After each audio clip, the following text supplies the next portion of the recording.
দাঁড়িয়ে পানি পান করা হাদিসে নিষেধ। যেহেতু এটা হাদিস, সেহেতু এটা একটা সায়েন্স।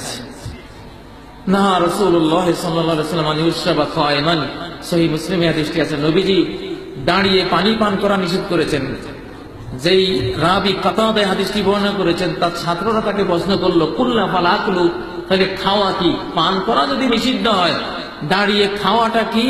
ক্বালা যাকা শাররু ওয়া আখবাস, বললেন এটা আরো খারাপ, আরো অপবিত্র, আরো নিকৃষ্ট। এটা কার বাণী? নবীর বাণী। কার বাণী? রাসূল সাল্লাল্লাহু আলাইহি ওয়াসাল্লামের বাণী। অতএব এটা একটা সায়েন্স। এটা কি? এখন গবেষণায় ওই যে কোরআন দেখাবে, হাদিস দেখাবে আল্লাহ এই যুগে, এখন গবেষণা করে দেখাচ্ছে দাঁড়িয়ে যদি তুমি পানি পান করো, পানি এমন তীব্র গতিতে ভিতরে যায় যেটা আমাদের কণ্ঠ খাদ্য নালী, পানির নালী ওই গতি সহ্য করার ক্ষমতা নেই।